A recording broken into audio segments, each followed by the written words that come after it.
Welcome to Fort Knox. I am John Fortt, live at the NASDAQ market site in Times Square. We're going to talk travel today, and we are on Twitter, Facebook, YouTube, Apple TV, Amazon Fire TV, and I'm joined by just the people who I want to talk to about hacking travel using tech. Pilar Guzman is the editor-in-chief of Conde Nast Traveler. Our own Seema Mody at CNBC covers travel, and Brian Kelly, the points guy, founder and CEO of that. I want to start on saving money. So, points guy, you That's called my yourself business. so I expect to learn how to earn points. I'm a Capital One venture guy, and I'm holding this up because the number on this card is on the back, so none of you guys can actually see the number. But you know, I think it's pretty good. But tell me, what should people be using if they can get a card, get the best deal on travel for the summer season? What? Yeah, so first off, points are money, right? That's the number one thing people should understand. And credit card sign-up bonuses are huge these days. There's a fierce competition in the marketplace to get travelers. So you can get, you know, on that card, it's 50,000 points. That's $500 towards travel. And the fees waived the first year on that card. Plus, you get 10 points on hotels.com. The list goes on. But the cards that I really recommend are transferable points cards. So that card's great because you can buy whatever travel you want, but you get a penny a point. The cards where you can really maximize the value are cards that like Chase Sapphire Reserve, which I think is the best all-around travel card. You know, people balk at the $450 annual fee, but you're earning $300 a year off the bat in free travel, which really brings the annual fee to $150.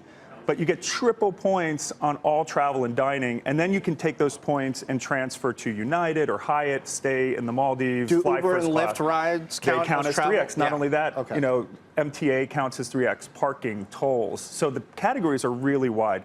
So the goal is to get a credit card that's going to give you the most bang for every dollar that you spend, plus that big sign-up bonus. Okay, people, write this down. If you haven't noticed already, we've got some real tips coming at you right now. Pilar, now tell me about Conde Nast Traveler. You must be dealing pretty high-end stuff. So from you, we're going to be able to get a sense from maybe who's got the best amenities and maybe the easiest time, the smoothest time. What are you guys recommending in terms of locations and even in terms of technologies that people should be thinking about this Well, summer? just, you know, off the bat, and this is irrespective of any price point, you know, everybody should be signing up for Clear, you know, anything where you can be hands-free getting through the airport. I think that is, you know, that has nothing to do with luxury. I mean, the luxury of time and of a frictionless travel experience is sort of that's sort of, you know, the redefinition of luxury is something that we're very interested in talking about because it isn't just about the high-end everything. In terms of the actual high-end players, I would say that Peninsula is doing a really nice job of creating very intuitive iPad, you know, controlled everything from opening the shades to controlling the lights and Peninsula? The Peninsula, yeah. What is the that? Peninsula hotel chain, and they have there's one in New York, there's one in Chicago, they have them, you know, a handful around the world. Clearly, I am not an erudite traveler, but New York, Chicago, the Peninsula. You recommend the Peninsula Hilton Hotel? Also, yes. Waldorf Astoria. Yes, I stayed at the Waldorf, Waldorf. Hilton, yeah. Everything. I texted the hotel to get a massage, That's and then right. I left my privacy light on. They texted me, "Hey Brian, you left the privacy light on. Do you want us to clean your room?" And I'm like busy. I'm like, "Yeah." Like so instead of it's amazing. I love that technology. I mean, look at the Yotel as well, which has a robotic concierge in your room. So everything from ordering late night dinner to a cab, a limo, whatever it may be, you can do all that from your room. Can you snuggle with your robotic concierge? I don't think it's that snuggly. The edges are a little hard. Cuddly robot. That would really help, right? Some more Especially if you're single. Maybe. Yeah. Some ears, perhaps. Why not? What, Seema, as you cover travel and look into, I guess, new trends or capabilities that different companies are adding, what catches your eye that might be especially relevant to the summer traveler? I think the big trend right now is these legacy operators like Marriott and Hilton and Hyatt are saying, listen, the millennials are now spending a larger percentage of their income on travel, so they have to do more on the technology side to really appeal to this growing audience. And I think summer will be a great test for these bigger companies to kind of market their, not just their rooms, but also their tours and their different different restaurants and experiences, because that's really what the millennial generation is going after. And summer is a time where we all want to really put that to use and have that beach experience, but also the best tour. If you're in Uruguay, if you're in Mumbai, Goa, wherever it may be, you want the best. I think it's interesting about tours. I went to Airbnb yesterday, and it actually asked first, do you want to rent an apartment or a tour? It was like one of two things. Right. And it was shocking that Airbnb, which is known for rentals, put up that tour business. They are really doubling really down. in the experience space, and I think and even the sort of the chat bots in in your hotel experience, that they're offering that up as well. Hilton is a perfect example. They're curating experiences in cities across their whole collection, their Waldorf Astoria, Hilton, and Conrad. And it's interesting that service and experience have become sort of continuous. Brian, I love to save money. So tell me about the vacation planning aspect. If I haven't planned all of my summer weeks out yet, if I've got a few open, maybe I want to be able to take a quick run to, I don't know, if I'm on the East Coast, Europe, or maybe to Mexico, or wherever people might want to run to. Hawaii. I mean, I don't know, that volcanic eruption that we keep showing on CNBC. Some people probably figure most of the islands are fine, so go get a deal when other people are scared. Yes. Yeah, that's the best time. I mean, is that happening? Too. Yeah, absolutely. What's happening? Where the best deals tend to be and when? So first off, what I'll say about points is last-minute airlines gouge airfares, right? Yeah. It's simple. They know people are desperate. At the same time, airlines want to fill every single last seat. So if they know they're probably not going to sell, they actually release tons of award inventory at the very lowest levels. So back in the day, people used to think, oh, I need to book award tickets using my miles like 10 months in advance. That was the myth. Now, airlines actually release a ton of space, even up to the day of departure. So if you're a procrastinator like me or super flexible, sit down at your computer and look at some fabulous destinations, even like London, which you would think, oh, over Memorial Day might. Never think, you know the answers to everything, right? You would be shocked at the amount of award space opened up last minute. And I think that's true about Memorial Weekend flying to Europe, because most people are not going to Europe from the United States. Memorial Day is an American holiday. Right. This is true of Thanksgiving. I always travel the week of Thanksgiving. These American holidays where you're dealing with domestic travel, exactly, July 4th, it's actually a great time to go to Europe. And also for upgrades, places. Right? So most business travelers, bankers who are paying full fare business class aren't traveling to London over July 4th. That's the same thing Thanksgiving. It can be a great time to redeem miles for upgrades or and I would say, too, with Europe, there's so many low-cost carriers now. So Norwegian I love. Amazing. It's the best. Norwegian, truly, their premium product is better than any premium economy. It's like a business class, what you'd expect in the U.S. They don't gouge you based on last minute or one way. So I love Tantalize me. What's so great like about American Airlines, I was checking flights, one-way flights to London, because I have a whole, I never really do round trip because my plans always change. But American will charge you like $3,000 one way for economy. It's like $9,000 for business class. Norwegian charges like $400 one way, the same price as if you get round trip. And here's a tip with Norwegian. So Norwegian also flies to Scandinavia. This is a hack that I love. If you click Norway as your country on Norwegian Air, and book your flight in Norwegian krona, you save up to 20% off the price of the fare. I was going to say currency is a big thing to watch. Not to get too wonky here, the dollar is stronger. That gives Americans more purchasing power, so that trip to Europe becomes now perhaps a bit more cost effective. But don't just stop there. You look at the pound, which is at a year-to-date low. The Argentine peso. I mean, these are things that the real savvy travelers, John, they look at currency, and that could be an incentive to book that trip. But pretending to be a Norwegian, I want to go back to that, because I mean, that's a great hack. Do you have to use Google to translate the page? Yes, you do, but it's so simple. I mean, booking a flight's pretty easy. So, trust me, the 2 minutes it takes you to learn a little bit of Norwegian along the way. I mean, you might end up in Reykjavik when you meant to go. Which also, speaking of, WoW Air is growing like crazy. You can now fly from St. Louis to Reykjavik nonstop. Now, the one thing I will caution with Norwegian, there's this Primera Air, it's this new Danish carrier, $100 one-way flights to Europe. I mean, it's bare bones, but a lot of people don't care, right? You shouldn't have to pay for back. But now, wait a minute. But is this like the Spirit Airlines of Denmark? It is, like, and I didn't take it myself because I'm a snob, but one of my writers actually reviewed it on the inaugural, and it's fine if you go in knowing what to expect. Now, Norwegian and all these low-cost carriers, if a flight's canceled, they're not rebooking you on Delta or American, and sometimes in some markets, the next flight's not till days away. So there is a risk, you know, they always say cheap is expensive. When it works great. Right. But if these carriers that you're paying very little on, they're not going to rebook you and if there's anything that goes wrong. But Norwegian is nice. Norwegian is nice, That's the thing. It's not like... But even Norwegian, when they launched Oakland, they were flying Oakland to, I don't know, Milan or something, and the 787 went down, and it took several days, and people went down? Yeah, they like, you know, planes have mechanical issues. No, not went down. Okay, right.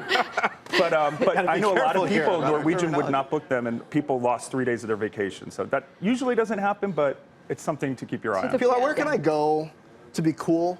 Because You're already cool. Thank you. But we were just in Santorini, and it was overcrowded. We went before the heavy season. Sure. So I guess that's kind of cool. Like we were there before. Yeah. But I mean, there's some places that are kind of played out. So what's the next cool place? There are other islands. If you're staying in Greece, there are islands like Patmos and Paros, which are a little further out, but they're less touristed, which is nice. Santorini is really quite overrun. It's beautiful, but it's overrun. Mykonos, same thing. And in Northern Europe, whereas Iceland has been a little bit played out and overrun places like, I mean, that's, you know, going into Scandinavia, you know, Copenhagen has been a huge destination, especially for food people, Stockholm. But now I feel like places like Antwerp and Ghent, which are sort of like the second cities, your Philadelphia, if you will, or your Nashville of Northern Europe. These are tiny. They're they're so cool and so unself-conscious and egoless. They're not all wrapped up in their, you know, their food ego. They're just kind of perennially cool. And these are places that are actually relatively inexpensive. They have a couple of small, you know, boutique hotels that are fantastic. You can manage them in a weekend, you know. So we really have our eye on places that are small, manageable, that you can. And I think that speaks to a big trend, which is authenticity. People want that authentic local experience when they're traveling. They don't want to just go to Barcelona and be bombarded by tourist shops where you can buy keychains. They want to really feel like they're living in that village for that 1 week that they're spending in Crete or Croatia or Ibiza, which actually is also getting a bit touristy, John. You so said I know it the right you're way. planning on going to Ibiza this summer for maybe a house party. Have you guys I hear a lot about Malta and Corsica and even Greenland as a substitute to Iceland. And Corsica, yes, all yes. Really? Corsica, There's something on Greenland? It's apparently unbelievably, insanely beautiful. It's like the New Zealand of, it's Corsica, I think, is a great example of an island experience, or Ischia off of Italy, which is, again, relatively close to get to. Last summer, I went to a tiny island called Ponza, which is like basically 55 minutes off the coast, an hour from Rome, and then another hour by ferry, and it is absolutely caught in time. Not one, chain store, not one luxury chain, nothing. And see, we want places that are trapped in time, but also that have fantastic food. Well, the thing with Italy is like you can't have a bad meal. Except in the winter. In certain parts of Italy. In the winter, when all they're serving is vegetables, Venice. sometimes you can, right? What's that? In the winter, when they're just serving vegetables and like stewed things, I've had a bad Yeah. No, it's true. In the summertime, when tomatoes are everywhere, and you just kind of can't go wrong. True. Yeah. What about the Caribbean? Is there any place undiscovered in the Caribbean, or? There's, I think, St. Vincent, there's new airlift there, and so that's making the Grenadines a little bit more accessible, and those, because they haven't had, it's sort of the vicious circle of, you get airlift and then you get more hotels, and, and round we go, but still, that's pretty pristine these days. What do you make of the recovery? I was just on a 7-day cruise to the Caribbean, where we stopped at St. Thomas, St. Martin, Barbados. It was interesting about St. Martin, unfortunately, the destruction is just, I mean, it's everywhere. You go on the boardwalk, and there are a number of the high-end luxury stores that are still being built up again. It's unfortunate because the hurricane season is about to start in 4 weeks again, and they're still not getting over the last one. Yeah, it's pretty tough. I mean, St. Martin really got hit hard. I just heard about something in the BVI's.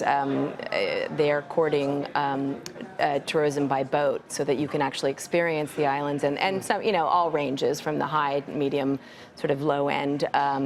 And it's, that's a really nice way to kind of be there without having to We've rely got on some inventory. questions, so I want to get some of the viewer questions in. Tig Andrews asks, what should you do if you hate to fly? I took my first cruise last year. It was a Disney cruise. It's We got awesome. 2 young kids. They gave it A+, 5-star, 6-star ratings, whatever.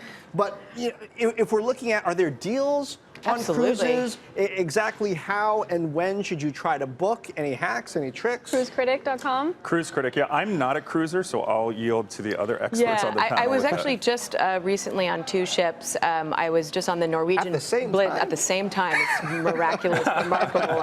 I'm a miracle worker. Norwegian Bliss was just docked here in the New York Harbor. Brand new ship. Incredibly beautiful, incredibly well done, huge, and they have something called the Haven, which is sort of a ship within the ship. So if you want to sort of get away from the noise, there's that.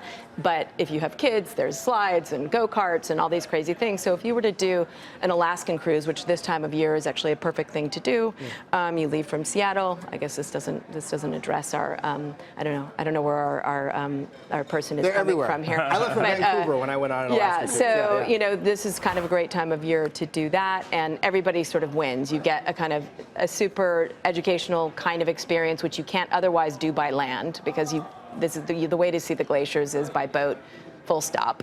And there's kind of the best of both worlds, something like these that. river cruises that are also getting a lot of attention. Look at Viking Cruises, which actually is owned by TPG, the big private equity firm. Yep. I mean, they're providing that Mediterranean experience. And to your point, I mean, those type of experiences, you kind of want to be on a ship to really embrace the beauty that you see on the islands. Well, now I hear that cruising is like, I don't know, being on a dating app. Like depending on where you are in life and your demographic, there's a cruise company specifically for you. You don't obviously, I guess, want to be on a Disney cruise if you're young and hip single and if you're Seema Mody. Whereas that's pretty much my core. That's what I'm doing. Sure, Seema. of course. Star Wars at sea. So how do you figure out which one is right for you and is going to give you the best experience based on who you are? I think one of the best things about cruising is there's just so many opportunities and things to do once you're on the cruise. So if you're going with a big Should group, we stop calling it cruising? That sounds kind of sleazy somehow. It does. I don't know. But sometimes It's a good way to makes it encapsulate sound the kind of experience. sexy. It does. Yeah, you're cruising. Listen, there's so many things to do on a cruise. I was just on a Royal Caribbean cruise, from dining to a Broadway experience to getting your nails done, off-board excursions, snorkeling. It's all there. It's all inclusive, so you don't have to worry about what you're paying or whether it's going to cost too much. But the quality, I will say, is a bit subpar to what I'm experiencing in New York. I'm not getting the fine dining experience when I'm on these cruises, but it does change really if you're willing depends on the to ship. buy the higher end package. Ritz-Carlton actually just yesterday announced, so they start cruising in 2020. They have this tricked-out cruise ship where you actually there are lofts where you have like a villa on a ship, so they're kind of taking the whole cruising. Doesn't go till 2020, but that's when I might consider. Virgin 2 is coming out. Virgin is coming out with their own cruise for in people who hate to 2019, cruise. and that's supposed to be the West Village on a ship. Think about that. But also, you have to West Village today French or the bulldogs West and Village everything. like 15 years There's a ago? jazz bar on the cruise ship. Okay. There's nice restaurants, like that full experience. It really does depend on the cruise line and the size of the ship. You have your ocean liners, which are huge, and if that's not your jam, it's got everything, and that's the good news and the bad news if you're depending on who you are. The smaller ships, really, there are parts of Russia and the outer reaches of even the Black Sea, places like that. You can't get there in another way. So that's sort of the thing. The expedition boats are actually really interesting, and so you have the sort of depending on the what line you're going with. I mean, you have incredible food that or depending on the ship. So. I think really there's a like the hotel business, there is something for everyone. I think it sort of gets put into a big bucket that is probably a bit of a misnomer. And John, Brad Kulik writes in a tip. This is just practical for folks. Take an extension cord on trips because running into a hotel with limited or not well-placed outlets so Yes. can be a annoying. frequent I've had to remove occurrence. beds from walls. Yeah, but I do want to get back to the question about nervous flyer. I want to help Nervous our flyer, friend, yes. the nervous Nelly. So first, I would say look at statistics. Airline flying, barring the crash in Cuba or whatever, is extremely safe. It's the safest it's ever been. And I would say, secondly, talk to your doctor because anti-anxiety meds definitely do help. But I recommend always test them out before you get on a metal tube. So many people will have a couple glasses of wine and then try out a new medication on board, and that's when you see people doing crazy stuff in the aisles. And then thirdly, I think a lot of people are nervous about turbulence, and just know the bigger plane you fly, the less you feel. So I'm an Airbus A380 kind of guy. It's huge. smooth ride, and just know turbulence alone does not take down airplanes. Got a doctor here.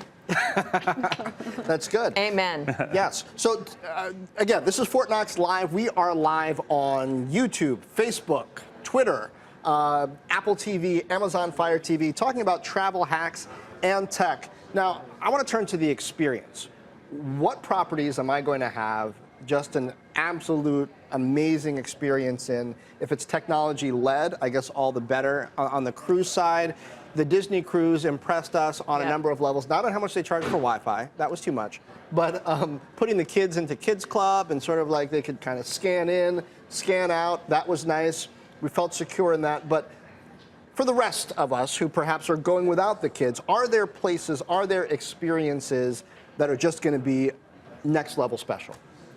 Sure. You have something off the top of your head? Well, I think Roxy is a really interesting brand. Yeah. This new brand that Marriott unveiled. It's hip, cool, really contemporary decor, but also provides that seamless check-in experience, so you're not waiting in line. Or where can you find it? There's one that just opened in Times Square, and there's a bunch that are just slowly coming up in Tier 1 and Tier 2 cities across the U.S. and in Europe as well. And this is just another example of a big brand like Marriott that is trying to appeal to a younger audience that is much more digital savvy than perhaps Don't they have like an adult playground on the roof They or something do. like They have that? a really interactive experience on the rooftop, the specific one in Times Square. Now, what does that mean? Because I hear adult playground and interactive experience, and that could mean any range. Your mind is in the gutter today.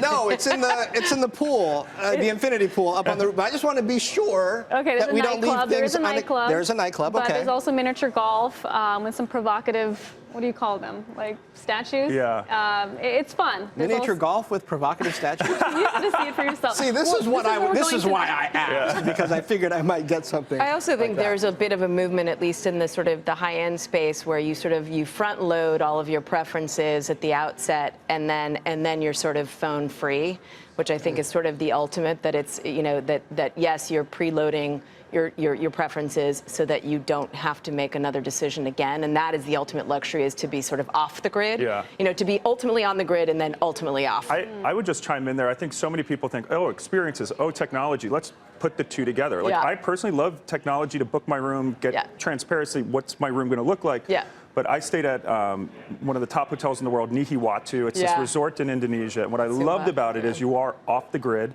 There wasn't Wi-Fi in your room. You had to go to the lobby, which on a business day, that would stress me out. But it forced you to get out. And what I loved is like their spa was actually across a rice paddy. So you had to do a 30-minute hike to get to this beautiful spa inlaid into a cliff on this remote island in Indonesia. And the most I've ever experienced, just total disconnection. I think we all need electronic rehab. So, Totally. So is inconvenience the new luxury? I think that might be the theme I just unearthed here right now. But I think sort of technology as a means to completely disconnecting ultimately is sort of like, for me, the holy grail. Yep. What about travel agents? I feel like, Seema, they've made somewhat of a comeback. Like, we can book on Expedia, HomeAway, Airbnb, et cetera, but if we can do that complex vacation with the trip and have somebody else handle that stuff, we want to. Am I wrong? No, I think you're right. Travel agents are slowly making a comeback, especially with the higher end customer that is looking for that luxury experience where they want it to be completely seamless and efficient. They don't want to have a 6 hour wait in Singapore before they get to Bali. So how much money do people have to spend for it to be worth it? Are we talking 5,000, 10,000 more? I think there's like a fee. It's usually like 10 to 15% of the total I think, vacation package. At the really high end, I think it's about getting experiences you can't otherwise get, that you cannot book yourself because you need the person to clear the border control, and they're the person who've actually, the expert is the person who has forged that sort of but ability your Conde to do Nast that. telling me really high end, and I don't know what that means. How many zeros are we talking before I should It really be talking depends to a on the travel place. agent? If you're going to Kamchatka, Russia, you have a plane and a boat and a this and a that, and that's going to be a lot of money. That's a big ticket trip. I mean, all in, that's like a $30,000 trip. Okay. But that's really far, and that would cost anyone a lot of money with or without a fixer. You need a fixer for a place like that. But if you're talking about, you're renting a beautiful villa on a Greek island, then you're paying a percentage. I'm pretty savvy with travel. I took me and 4 friends to Iceland for New Year's Eve, and I engaged Iceland Luxury Tours. And it was not cheap. I think it was like $20,000 for the 5 of us. It was like $4,000 a person for 3 days of amazing guides, excursions, everything handled. These must be really good friends. And I earned the points, and then I charged them for it. No, Okay. I'm kidding. I actually It's a treated- double debit. Yes. We were working too. We were filming footage, so I put them to work.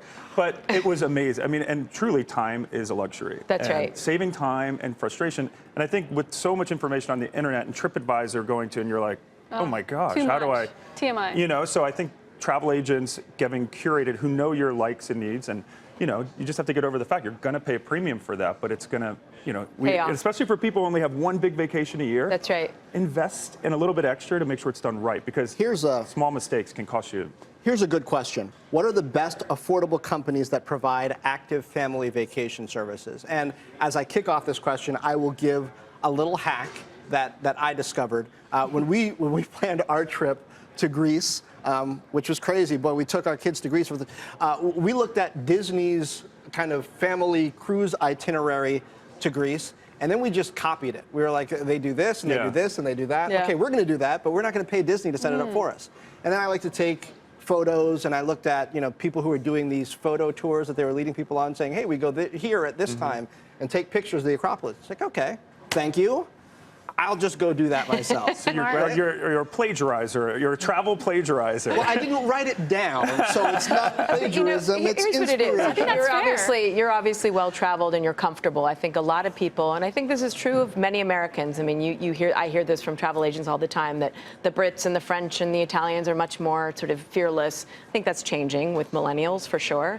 But historically, that's been true, and I think that you know, Americans, we pay for the sort of the hand-holding, even if we could do it ourselves. So you're paying a premium for just the preemptive anxiety that goes into to travel. Do you know what I'm saying? Yeah, definitely. So I do think that there's, you know, you may not need a travel agent for certain kinds of trip. Other people really feel like they need their hands. I'll just interject. In the point space for family travel, there's this website called Mommy Points. And so using frequent flyer miles for travel with kids. So I'm a single guy and I fly first class. But there's all these really cool nuances to redeeming points and getting extra leg room and seats with your family. You know, these days airlines don't let families sit together unless they pay. So that's one of the blogs in my space that does and really listen, good. if you're a global citizen and you tend to travel internationally on a regular basis, something as simple as LoungeBuddy.com can help you find the best lounge, and also know if Tell us about LoungeBuddy. What does it do for you? It's just great. It's such a simple app, but it basically takes all your credit card information. You don't need to put your number in. You just need to tell them which credit cards you have, and whatever other companies you have a membership in, a Soho House, for example, and they'll tell you what lounges you have access to, and like perhaps airport lounges. Yeah, airport lounges, but they also provide restaurant recommendations as well. If you're in a city only for 4 hours and need to find the best place to eat that's close to the airport, not too far away. It's simple, easy, but it works. Nice. All right, so we're wrapping up. I want to get everybody's best tip. Everybody's best tip they can offer. Maybe you can reiterate which credit card you think might be best for people who are looking to maybe do some travel, either for themselves individually or for a family. I'm trying to give a long wind up so you have some time to think. I'm good. Brian, yeah. So, I mean, look, credit cards are it. In the points game, you can save thousands. You know, our readers at thepointsguy.com know how to maximize and go on lots of trips. So I would just say get a credit card that gives you a big sign-up bonus. And number two, gives category bonuses where you spend. So if you spend on dining, groceries, there's a lot of different options out there. Give us a couple names. So for example, American Express Platinum Card offers 5x on all airfare, which is the best. You don't have to book through Amex. You can book on any airline website. So 5x Amex points, plus you get lounge access to Santorini, to Delta. So I guess the overall theme is cheap is expensive. A lot of people go for a no annual fee credit card, but that is not going to get you the most points or the best perks. So evaluate both the earning and redeeming. Can you use those points on a lot of partners? But then also the points and the perks. So are you getting value, and is your travel experience? And I would also reiterate Clear. If you live in an airport that has Clear, Clear allows you to biometrically bypass the TSA pre-check line, which in many airports like LaGuardia is out the door. Yeah. And if you have Clear, it's, I don't know, $100 or something. You just put you don't have to pull your ID out. You put your two fingers, you jump the TSA pre-check line. Sign which up is pretty, for all of them, though, yeah. because they don't always have all of them Global in every area. entry. So just a global entry, TSA, all of it, and you know that way you will save yourself so much headache. And now just download. Give your DNA to everybody. I mean, it's all out there It's all anyway. out there anyway. It Exactly saves me right. time. And download the Passport app. That's the other. That's my The mobile that's- passport, Yeah, exactly. Because even sometimes global entry is down. Exactly so. right. Now the line is super long, or the machines are down. That is definitely. And also the global entry machine where you put your finger, that's the dirtiest place. The airline kiosk is the dirtiest place at the airport. That So and the- I'm and not a the tray, germaphobe, and the but tray. anytime you touch a machine in an airport, Purell. It's gross. Purell. Seema, All Your right, tip. some big currency moves in the last month. This could work in your advantage, to your advantage, if you're an American trying to book last-minute summer travel. Look to those countries where you've seen a significant depreciation. Your dollar now goes further. Argentina, Europe, Britain. Keep it in mind. yeah, my last thing is do not get euros here in the U.S. if you're going overseas. You have any kind of a decent bank relationship, just wait until you Yeah, get there. totally. Pull it out of an ATM. You will get a much better exchange rate. Oh, and take your phone, because you can pay for so many things by phone, just Samsung Pay, Apple Pay, whatever. And It's Google super Fi easy. is a service that works globally instead of roaming on Verizon, which is exorbitant. Google Fi, you can put it on an old phone and it gets you, I think, $10 or $5 a day, something really cheap. So many tips. Thank you so much. I think we've helped people to travel. Pilar Guzman, the editor-in-chief of Conde Nast Traveler. Yeah, Pilar gave some tips. You gave some tips. You have more I tips? did. Oh, you know, I had one more that I just tested out. Skyroam. Have you heard about that? Yeah. So it's basically like a little Wi-Fi device that doubles as a charger, and it works in like I think, I don't know, 120 cities or something like this. And that's something that we're very excited about, because anywhere where there's, you know, any cell phone, any signal, you can tap into it, and it's great. So then you're not paying for roaming. That just reminded me of that. No roaming. Bonus tip. Say no to roaming. Pilar Say no to Guzman, roaming. editor-in-chief, Thanks. Conde Nast Traveler, Seema Mody from CNBC, and Brian Kelly, the Points Guy. Thanks so much to all of you.